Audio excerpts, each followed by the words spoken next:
Добрый день, дорогие телезрители!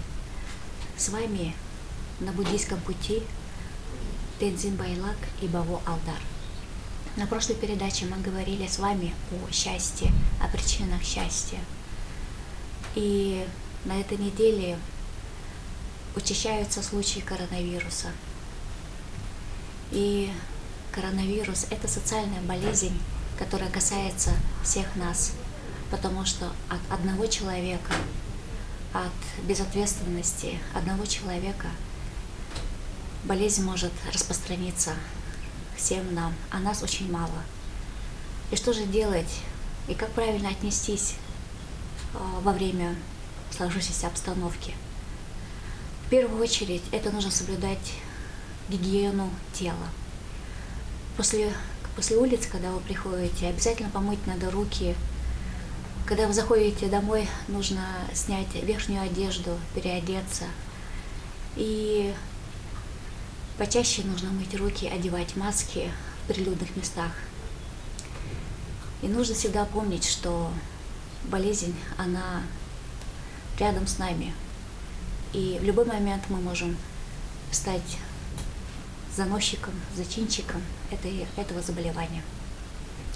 На этой передаче сегодня мы хотели бы поговорить о коронавирусе, о причинах и методах борьбы с этим заболеванием. Как вы думаете, в чем причина коронавируса и что такое коронавирус? В первую очередь надо сказать, что мы все люди, и мы все социальные существа. И у всех социальных существ более или менее выражены такие качества, как любовь, сострадание, забота, вера и надежда. Но среди них также есть еще одно особенное качество, о котором часто говорит его святейшество Далай-лама. И это всеобщая ответственность. И мы не можем любить людей, мы не можем сочувствовать и желать их освобождения от страданий, когда мы безответственны. То есть это, получается, будет следствием, или, можно сказать, результатом тому, когда мы будем выполнять, если мы хотим быть добрыми, если мы хотим нести помощь людям, это означает, что мы должны быть ответственными. И что это означает? Как я говорил в начале, это означает, что мы ясно и четко должны понимать, что мое благополучие зависит от благополучия других. То есть, если я буду беречь свое здоровье, это означает, что также вместе с этим я забочусь о здоровье моей семьи и всего общества. А если все общество будет здоровым, то, конечно же, нет никаких будет угроз нашему здоровью извне. Вот. Также это из ответственности означает, что мы должны быть очень чутки, и мы должны быть очень отзывчивыми к горю другого человека. А имеется в виду, если кто-нибудь из наших знакомых или из наших родных кто-нибудь заболеет, это означает, что мы не должны охать и сидеть без никаких действий. Это означает, что мы должны как можно больше прилагать усилий, чтобы помочь этому человеку, но если не выздороветь, то хотя бы чувствовать себя хорошо. Вот. Это я хотел сказать. Также надо бы добавить, что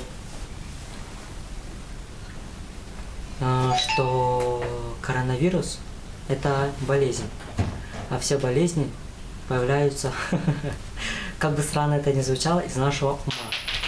То есть болезнь это будет уже следствием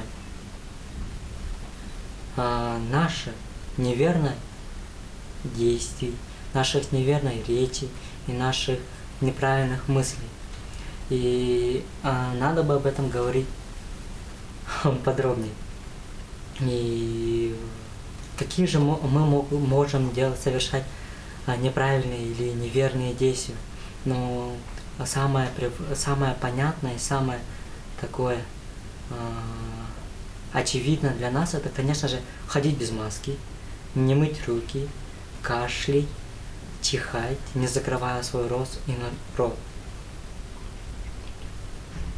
Но на самом-то деле есть еще менее очевидные причины наших болезней, именно в поступках. Например, это означает, если мы кому-нибудь будем причинять боль, или мы как-то будем заставлять других людей болеть, это уже закладывает наши причины болезни в будущем. И из-за этого мы начинаем болеть простудой, гриппом и другими еще более серьезными болезнями. И, например, какие это могут быть действия? Это, конечно же, причинение боли. Всем здесь нам ясно,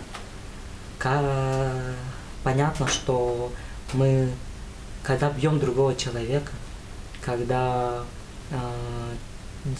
мы как-то пренебрегаем его желанием быть защищенным, быть здоровым, или, например, мы даем другому человеку испорченную еду, или, не дай бог, еще ядовитую еду, просроченные лекарства, какие-то тоже лекарства не по назначению.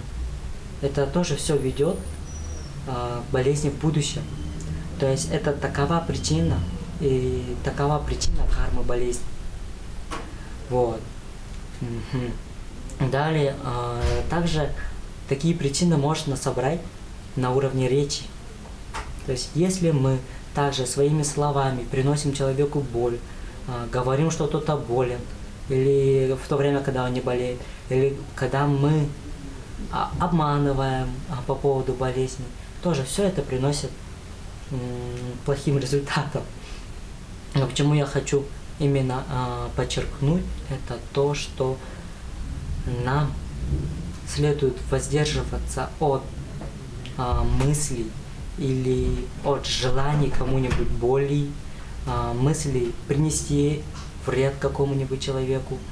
Или, например, нам тоже это неэтично будет радоваться, когда другой человек заболеет. И радость при болезни другого человека, желание нанести вред или боли, или каких-нибудь заболеваний другому человеку. Иногда мы можем даже пожелать смерти кому-нибудь. Осознанно или неосознанно, но как бы это ни было, все это тоже приносит к тому, что в будущем мы начнем болеть. И на самом деле таких причин у нас множество. Они все у нас есть. И только в сопутствии благоприятных факторов эти причины, они раскрываются и уже дают свои плоды. Например, это может быть резкие перепады температур.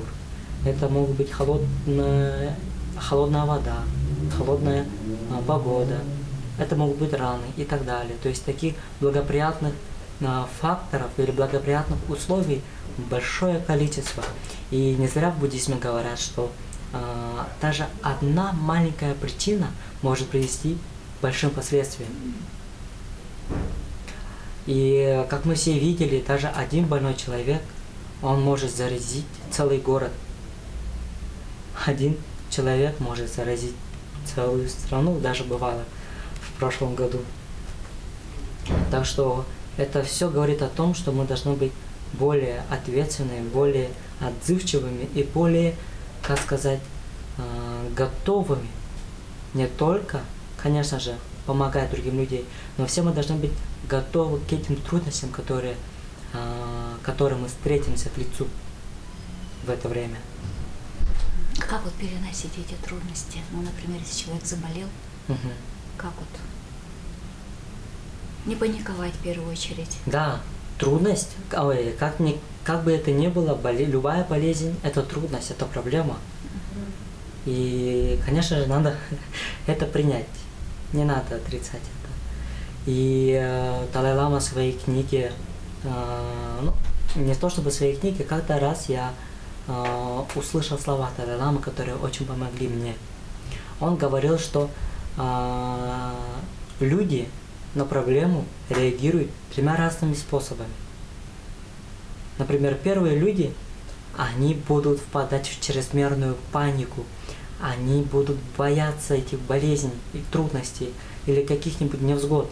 И вот эта паника, она до того может смятить ум человека, что он потом перестает здраво мыслить. И он уже не может прилагать правильные усилия по предотвращению болезни своей и своих родных. Также Далай-лама рассказал другую крайность. Это будет, когда мы совсем игнорируем болезнь. Бывают люди, которые считают, что коронавирус это обычный грипп, это обычный вирус, который так и не страшен. Есть болезни посерьезнее, которым нам нужно обращать внимание на них. Но коронавирус он и так пройдет.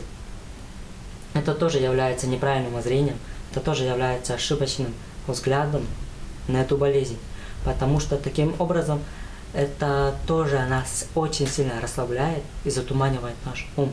Таким образом, мы опять-таки не можем сделать все необходимое для нашей безопасности. И тогда нам следует вести себя таким образом, чтобы, во-первых, сначала принять, чтобы сначала согласиться, что существует эта болезнь, такая болезнь, коронавирус.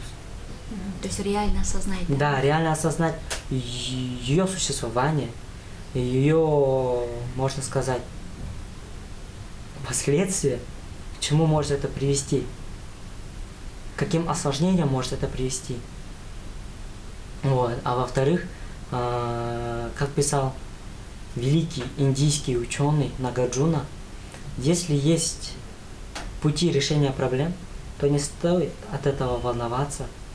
А если таких решений пути нет, то и волноваться незачем.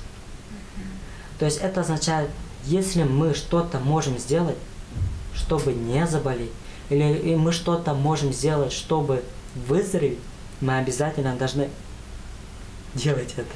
Вместо того, чтобы паниковать или как-то игнорировать проблемы. Потому что одной паникой, одним игнорированием, конечно же, делу не поможешь. Также я хотел бы добавить, что при таких трудностях молитв, конечно же, никогда не будет достаточно.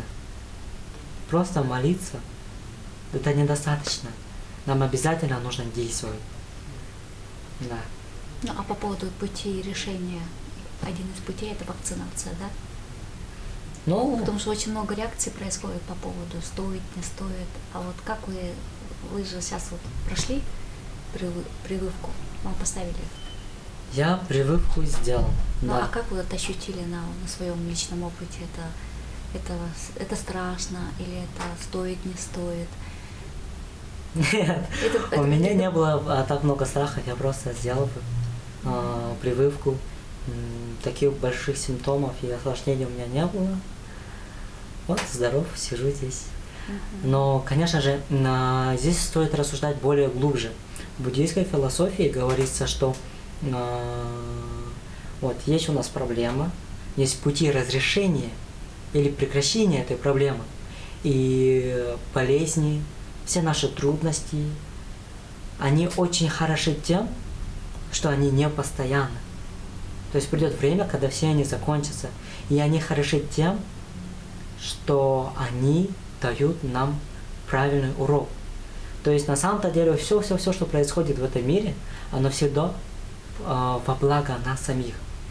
Просто надо найти эти возможности, найти эти уроки. Вот. И я хотел сказать, что, например, в Индии во время до коронавируса каждый человек, он жил отдельно. То есть там люди особо и не думали друг о друге. А уже после коронавируса, когда все поняли, что его можно победить только совместными усилиями, тогда люди начали объединяться. То есть таким образом можно поменять отношение к этой болезни так, чтобы только сплотиться, объединиться и вместе конечно же, прилагать усилия, чтобы победить эту болезнь. Потому что если мы расслабимся, если мы подумаем, что все уже безопасно, что можно ходить без маски, то произойдет как зимой этого года в Индии. То есть тогда люди тоже считали, что они победили болезнь. А потом весной эта болезнь сильно разрастилась. И в момент, когда я уезжал из этой страны, в день заболевало более 400 человек, более 400 тысяч человек. Это, конечно же, очень опасно. Так вот, какие могут быть пути, какие могут быть способы предотвращения собственной болезни и болезни других людей? Это, конечно же, как вы сказали, меры предосторожности, о которых говорят все. Но мне хотелось бы сказать более тонких, или как бы сказать, способов предотвращения на ментальном уровне. Это, конечно же, те же самые общечеловеческие качества, о которых я говорю. Это будет доброта, это будет забота, это будет сострадание, всеобщая ответственность, это будет вера и надежда. То есть если каждый человек будет нести этот посыл, да, Посыл, на ментальном уровне. Да. И если мы будем желать каждому человеку счастья, если мы будем на уровне мыслей желать, чтобы все выздоровели, и чтобы мы сами, то есть чтобы наши действия, они не привели кого-нибудь к болезни, а я имею в виду именно социальную дистанцию. Вот. То есть, как я говорил, маленькая причина может привести к большим последствиям. И даже 1 или 1,5 метра могут сохранить большое количество людей. И наши мысли, они, конечно же, можно подумать, как они могут принести, как бы сказать, пользу другим людям. Но на самом-то деле польза в главную очередь приносится нам самим. И уже от нас она распространяется на других. Да, это очень большой урок. Да. И хотелось бы также сказать, что помогать другим людям выздороветь, почувствовать себя хорошо, передавать кому-нибудь, можно даже проявлять щедрость, покупая своим родным, друзьям маски, лекарства. Это будет щедрость, и это будет, конечно же, это будет, как бы сказать, делать причины нашего здоровья. Вот. То есть важно оберегать и спасать жизнь других людей. Спасибо вам большое за ваше мнение, такое прям драгоценное такое мнение. И для нас очень интересно, что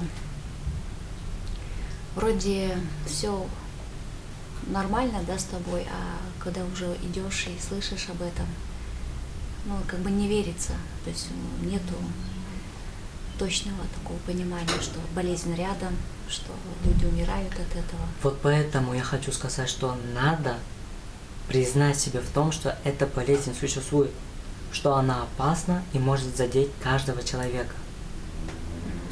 Вот. И, как ты сказал, эта болезнь, она, конечно же, не постоянно, не вечно, она не будет здесь бушевать 100 лет. Придет время, когда она тоже сойдет на нет, но это зависит только от нас.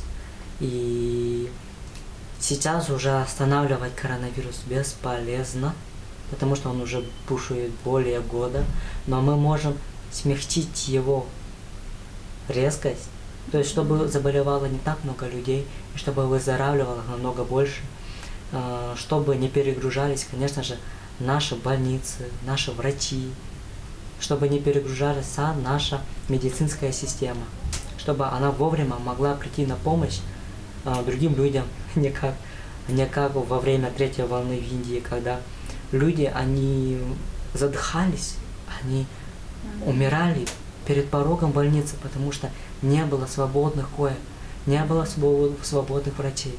И на самом-то деле, когда ты это видел, когда ты слышал об этом реально, это было очень страшно. Вот. И вот, как раз таки наш уже наша болезнь, она уже не настолько будет опасной. Будет время, она сойдет на нет. И, конечно, в это нам очень поможет вера и надежда. Это такие качества, которые никогда не оставляют человека. И именно вера, именно в победу над коронавирусом, вера в людей, вера в свои силы, она очень сильна. Потому что эта вера, эта надежда, она раскрывает наши силы полностью. И она помогает нам сохранять рассудок и делать хорошие вещи. Ну, я просто думаю, нужно сначала взять ответственность за свое здоровье. Это нужно прям хорошо вовремя питаться и есть здоровую пищу. Просто я слышала, что многие среди таких практикующих людей, они пьют травы, они заваривают, они делают компрессы, они все применяют как бы натуральные продукты, натуральные лекарства, лекарственные растения, которые у нас растут у нас в Туве, это очень помогает. Они пьют, например, очень радостно об этом слушать. Да, полынь, элементарные вот эти вот исландский мох, я слышал. Исландский мох тоже, да. И эти процедуры нужно делать, наверное, ежедневно уже. Пить хорошие чаи, крепкие такие, зеленые чаи, успокаивающие чаи. Хорошо, наверное, есть прям теплая, наверное, теплую пищу. Да. Как раз тибетские ученые, или можно сказать ученые в области буддийской медицины, они уже успели сделать свой анализ или свое исследование по поводу коронавируса. И как раз таки они пришли, что его природа холод. А холод в системе медицины буддизма лечится теплотой, да, теплотой, горячим. И, например, я даже помню, мои учителя в монастыре постоянно мне говорили, что не надо паниковать, не надо тревожиться, волноваться. Нужно сохранять спокойствие ума, нужно держать себя в руках и, конечно же, прилагать все усилия, все меры предосторожности, чтобы не заболеть, и пить горячую воду, пить горячую еду.